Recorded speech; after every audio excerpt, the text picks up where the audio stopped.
Assalamualaikum warahmatullahi wabarakatuh. Salam penyuluh hukum. Teman-teman penyuluh, pada kesempatan ini saya akan berbagi pengalaman terkait dengan proses kenaikan jenjang dari penyuluh hukum ahli muda ke jenjang penyuluh hukum ahli madya. Sebelum membahas bagaimana pelaksanaan uji kompetensi, saya akan mulai dari ketentuan dan persyaratan. Untuk mengikuti kenaikan jenjang penyuluh hukum harus memenuhi persyaratan. Di antaranya yaitu mengikuti dan lulus uji kompetensi kenaikan jenjang jabatan. Uji kompetensi jabatan fungsional penyuluh hukum ini adalah proses pengukuran dan penilaian terhadap kompetensi teknis, manajerial, dan sosiokultural bagi pejabat fungsional penyuluh hukum. Untuk mengikuti kenaikan jenjang dari penyuluh hukum ahli muda ke jenjang penyuluh hukum ahli madya, penyuluh hukum harus mengajukan surat pengusulan calon peserta uji kompetensi yang ditandatangani oleh pejabat pembina kepegawaian melalui pejabat yang membidangi pengelolaan kepegawaian. Surat pengusulan ini harus dilampiri dengan data atau dokumen pendukung, melampirkan surat rekomendasi untuk mengikuti uji kompetensi yang ditandatangani oleh pimpinan unit kerja penyuluh hukum yang bersangkutan. Untuk surat penyampaian usulan peserta uji kompetensi kenaikan jenjang jabatan dan surat rekomendasi untuk mengikuti uji kompetensi, format suratnya biasanya sudah disediakan oleh penyelenggara dari instansi pembina. Kita tinggal download saja. Kemudian melampirkan salinan penetapan angka kredit dengan angka kredit kumulatif yang sudah terpenuhi untuk jenjang jabatan yang akan diduduki penyuluh ahli madya. Angka kredit kumulatif paling sedikit 200. Kemudian melampirkan salinan dokumen evaluasi kinerja dengan predikat kinerja pegawai 2 tahun terakhir bernilai paling rendah baik. Dan untuk penyuluh hukum yang berasal dari luar Kementerian Hukum harus melampirkan salinan persetujuan kebutuhan jabatan fungsional penyuluh hukum dari Menpan RB. Untuk data atau dokumen pendukung yang harus dipersiapkan yaitu pertama, portofolio karya tulis atau makalah, dan data atau dokumen pendukung yang kedua yaitu portofolio bukti kerja. Untuk portofolio karya tulis atau makalah biasanya peserta diminta menyusun karya tulis atau makalah di bidang penyuluhan hukum yang berisi gagasan dan atau opini dari penyuluh hukum tentang proyeksi, wacana, dan pokok pikiran pada jenjang yang akan diduduki dengan memilih salah satu tema yang telah disediakan oleh panitia atau penyelenggara.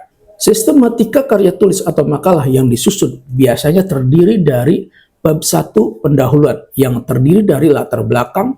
Latar belakang ini berisi dasar pemikiran dan rumusan masalah yang dibahas secara teoretik maupun empirik. Kemudian berisi tujuan dan manfaat penulisan makalah yang berisi mendeskripsikan tujuan dan manfaat penulisan. Kemudian bab 2 yang berisi kajian teori dan data. Kajian teori yang berisi penjabaran dari judul dengan pendekatan teoretik atau regulasi.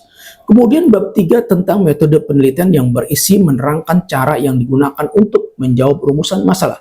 Kemudian pada bab 4 tentang pembahasan yang berisi telaahan dalam rangka penyelesaian masalah, dan bab 5 berisi kesimpulan dan saran, dan terakhir yaitu daftar pustaka. Adapun format penulisan karya tulis atau makalah ini antara lain jumlah halaman paling sedikit 10 halaman, paling banyak 30 halaman, tidak termasuk halaman judul, daftar isi, dan lampiran. Kemudian ukuran kertas A4 dengan jenis huruf Times New Roman dengan ukuran 12 dengan spasi 1,5. Kemudian untuk ukuran margin kertas yaitu bagian atas 4 cm, bagian bawah 3 cm, bagian kiri 4 cm, dan bagian kanan 3 cm, dan lampiran karya tulis berupa bukti dokumen atau data dukung terhadap unit kompetensi yang telah dilakukan. Kemudian data atau dokumen pendukung yang kedua yaitu portofolio bukti kerja. Portofolio bukti kerja ini kita diminta untuk menuliskan capaian kerja yang pernah kita lakukan dalam jabatan saat ini sesuai wilayah kerja, tugas pokok dan fungsi kita sebagai penyuluh hukum dengan ketentuan dokumen portofolio bukti kerja penyuluh hukum ahli muda yang akan menduduki jabatan penyuluh hukum ahli madya yang meliputi pertama, naskah hasil penyusunan peta penyuluh hukum. Jadi teman-teman harus mempersiapkan naskah hasil penyusunan peta permasalahan hukum. Bagi yang belum melakukan atau membuat peta permasalahan hukum, segeralah lakukan atau segera dibuat peta permasalahan hukumnya. Kedua, naskah materi penyuluhan hukum langsung atau tidak langsung. Siapkan naskah materi penyuluhan hukum yang pernah dibuat atau dilakukan. Materi ini bisa dalam bentuk bahan tayang PowerPoint. Ketiga, yaitu laporan pelaksanaan penyuluhan hukum tidak langsung melalui media elektronik. Karena bentuk laporan ini tidak baku, maka bentuk laporan bisa mengikuti ketentuan dalam tata naskah dinas. Kemudian yang keempat, laporan pelaksanaan layanan bantuan hukum dalam bentuk non-litigasi. Untuk laporan ini bisa menggunakan form laporan konsultasi hukum yang sudah ada atau yang biasa digunakan penyuluh hukum dalam memberikan konsultasi hukum. Laporan konsultasi hukum ini memuat data pemohon atau klien, uraian singkat pokok masalah dan latar belakangnya, pelaksanaan konsultasi hukum yang berisi tempat, tanggal, bulan, tahun, kemudian berisi nasihat yang diberikan konsultan termasuk aspek yuridisnya, kemudian berisi hasil akhir konsultasi, kemudian berisi kesan konsultan atau tingkat pengetahuan atau kesadaran hukum pemohon. Laporan konsultasi hukum selain ditandatangani oleh pemohon atau klien, ditandatangani oleh nama konsultan atau penyuluh hukum, juga ditandatangani oleh atasan langsung konsultan atau penyuluh hukum yang memberikan konsultasi. Teman-teman semua, setelah data atau dokumen pendukung sudah lengkap, surat usulan dan data atau dokumen pendukung disampaikan kepada Kepala Badan Pembinaan Hukum Nasional, Kementerian Hukum. Surat usulan dan data dukung ini biasanya dikirimkan melalui Google Formulir dengan mengakses tautan yang diberikan atau disediakan oleh instansi pembina atau penyelenggara yang kemudian akan dilakukan verifikasi. Ingat, dokumen persyaratan harus dibuat secara lengkap. Kalau tidak lengkap, maka tidak akan diikutsertakan dalam pelaksanaan uji kompetensi.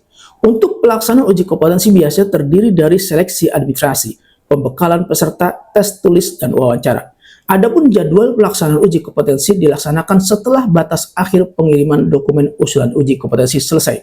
Dan biasanya semua ketentuan dan persyaratan uji kompetensi sudah ada di dalam surat pemberitahuan uji kompetensi kenaikan jenjang yang dikeluarkan oleh instansi pembina.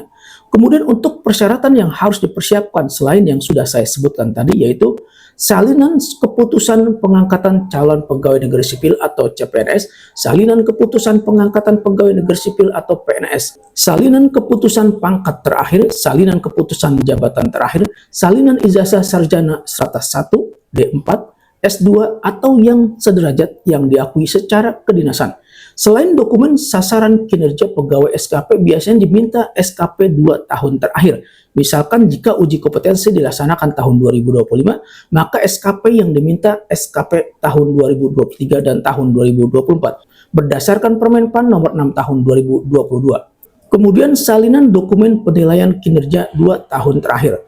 Salinan dokumen penilaian kinerja tahun berjalan bagi yang melaksanakan evaluasi kinerja periodik. Penetapan angka kredit yang memuat angka kredit kumulatif untuk kenaikan jenjang setingkat lebih tinggi. Surat rekomendasi, kemudian salinan persetujuan kebutuhan JF penyuluh hukum dari Menteri Pendayagunaan Aparatur Negara dan reformasi birokrasi bagi penyuluh hukum yang berasal dari luar Kementerian Hukum. Kemudian setelah surat usulan mengikuti uji kompetensi beserta lampiran data atau dokumen pendukung dikirimkan kepada Kepala Badan Pembinaan Hukum Nasional, Kementerian Hukum, melalui tautan akses atau link yang telah disediakan oleh penyelenggara,